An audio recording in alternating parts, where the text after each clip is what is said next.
Welcome to the deep dive. Okay, let's jump right in because, well, this is arguably the biggest gamble, maybe the most anticipated directorial debut in anime this year. Definitely one of them.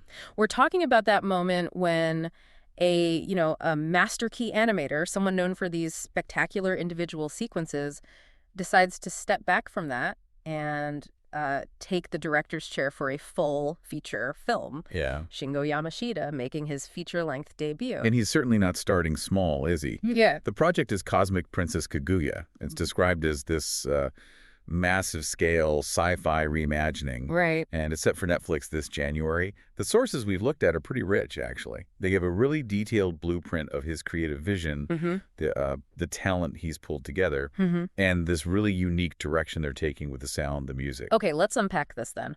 Our mission here is to figure out exactly why Yamashita's specific skill set, that explosive kinetic energy he's famous for, why apply that to a full narrative feature? Yeah, what does it mean? And what does that signal for, the future of digital age anime storytelling? Because this isn't just another movie. It feels like it could be a potential landmark. To really get the weight of this move, you have to know Yamashita's reputation first. I mean, he's practically synonymous with visual velocity, with energy. Totally. He didn't just establish himself as a great animator, but really as the architect behind some of the most memorable short-form sequences in the last decade or so.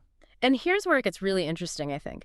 You probably remember the sheer spectacle of the Pokémon, Twilight Wings shorts. Oh, yeah, gorgeous stuff. Or, if you're more into action anime, those absolutely thrilling, super kinetic opening sequences, for blockbusters like Chainsaw Man. Chainsaw Man, Jujutsu Kaisen. Yeah. Iconic OPs. Exactly. And what really defines his style in those openings, I think, is how he just aggressively mixes these highly stylized 2D characters with heavy, almost realistic 3D camera movements. It feels kind of dizzying, but, dynamic. And that dynamic blending is so crucial because, well, moving from a 90-second high-impact opening sequence to trying to maintain that visual and emotional coherence across a full 90-minute narrative. That's a huge artistic leap. It really is. Definitely. The sources we have reveal that his driving force for this debut, it's about translating that kinetic energy into emotional storytelling, but also blending it with this deeply personal vision he has. His passion for early internet culture,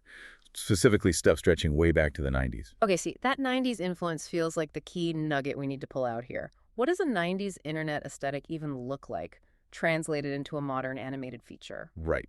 What does that mean visually? It suggests maybe a specific kind of visual nostalgia, like maybe intentional use of early low-poly CG models or hyper-flat graphic design, maybe glitch aesthetics, stuff that kind of harks back to those early days of digital interfaces, nascent VR. Could be. It sounds like a very deliberate choice, grounding a futuristic film in this specific digital history. Exactly. So the stated goal for Cosmic Princess Kaguya is using that dynamic 3D cinematography, the polished animation, and his hallmarks, to completely transform the classic source material. And this is where his background is just essential. He's not afraid to make the camera itself an active character in the film. He knows how to do that.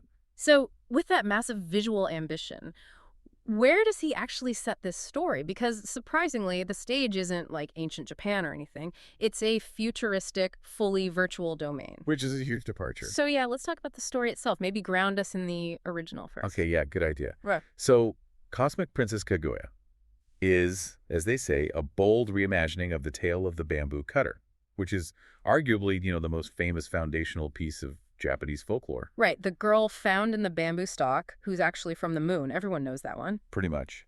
And Yamashita takes this foundational myth and just throws it into a blender with modern tech. The crucial setting detail, as you said, is the entire film takes place against the backdrop of this massive digital metaverse.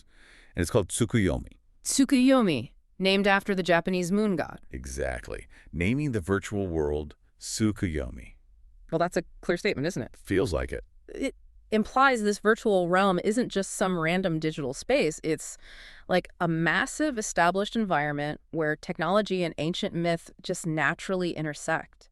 It immediately roots the adaptation in that very modern conversation about, digital identity, virtual reality. That virtual setting, though, it immediately requires some serious design muscle, right? You can't just fudge that.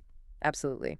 And the project is housed within Studio Colorido. They're known for films like Drifting Home, Burn the Witch. Solid studio. Right. And it's alongside Yamashita's own dedicated team, Studio Cremato, which suggests, a dedicated, focused pipeline, probably for quality control. Makes sense. And who's doing the actual design work? He brought in some really high-profile talent to define the look. For character design, you've got Hechima. Oh, from My Oni Girl. Loved those designs. Very fluid, emotional. Known for that emotional fluid style. Yeah. And then there's Akihiro Nage, who specializes more in complex architectural world building. You saw that in Drifting Home. Okay, that combination is fascinating. So you have Hechima bringing that soft emotional anchor for the characters, which seems crucial if they're living in a hard digital space like Tsukuyomi. Right. And then Nagai makes sure the world itself feels grounded and lived in, even though it's, virtual. Yeah, precisely. And this is where that synthesis happens, you see. You've got this traditional fundamental story, dancing with extremely modern sensibilities. The digital setting, that 90s internet culture influence you mentioned, and this team built to balance emotional character stuff with technical world-building excellence. It signals a really unique mashup. Storytelling forms, aesthetics. So what does this all really mean for the film's, narrative engine? It feels like they aren't just adapting a myth. They're trying to redefine what a classic adaptation can even be when it's filtered through a director who's obsessed with digital art and internet history. It definitely raises the stakes significantly. I mean, the success really hinges on the characters feeling real. Yeah. Even when they're surrounded by all the digital abstraction of Tsukuyomi. And speaking of real characters, let's talk about the voices bringing these roles to life, because they've got a really talented main cast lined up.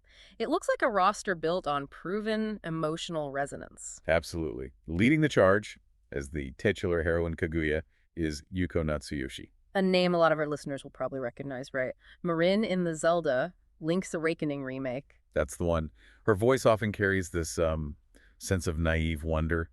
Seems like a good fit for the mythological core, even in this setting. Okay. And then? Then we have Anna Nagase playing Iroha. She recently got a lot of recognition, deservedly so, for her powerful, really grounded portrayal of Ushio Kofun in Summertime Rendering. Oh, yeah. She was fantastic in that. Great series.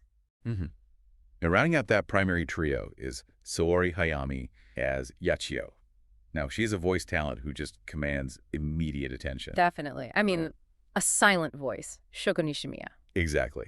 Her performance as Shoko Nishimiya in a silent voice was just defining, critically acclaimed, a role that required such incredibly delicate emotional range. Yeah, unforgettable performance. So, okay, that cast definitely ensures the emotional core of this high-concept sci-fi story should land properly. Yeah, I hope so. But while the visual talent and the cast are superb, maybe the biggest creative swing, and the thing that most reinforces that whole internet culture theme we talked about, is the choice they made for the music score. Ah, yes, the music. It really feels like a calculated aesthetic statement.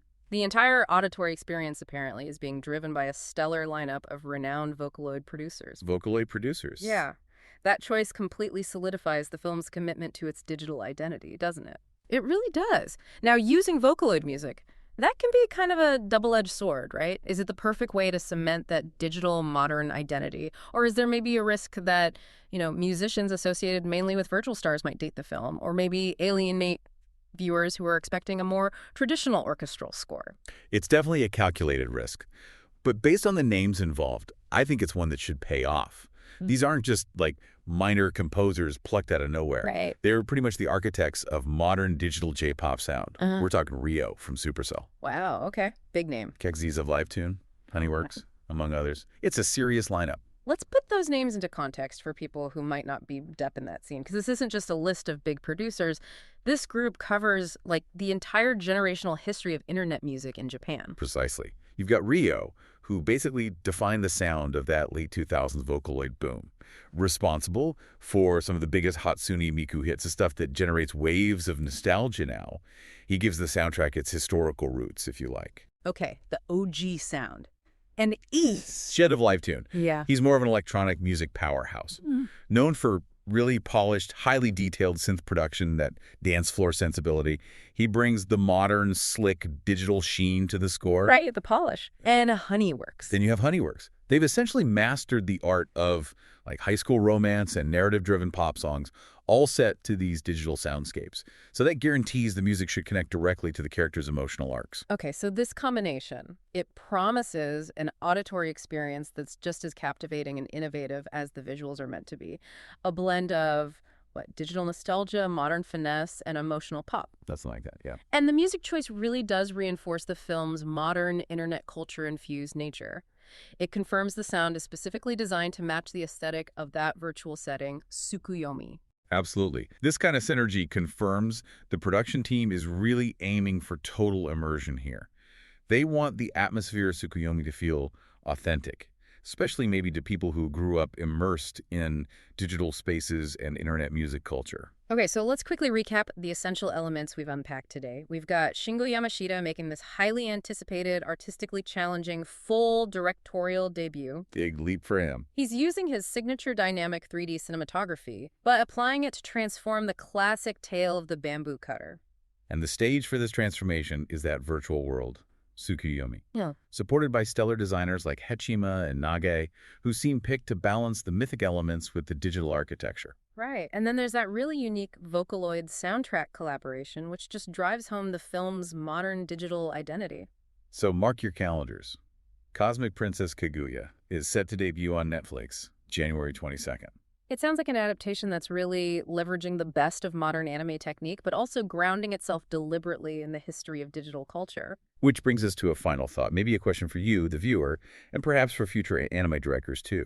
Yeah. Given Yamashita's massive leap going from crafting these perfect 90-second masterpieces to a full feature narrative, what specific creative risks might he face?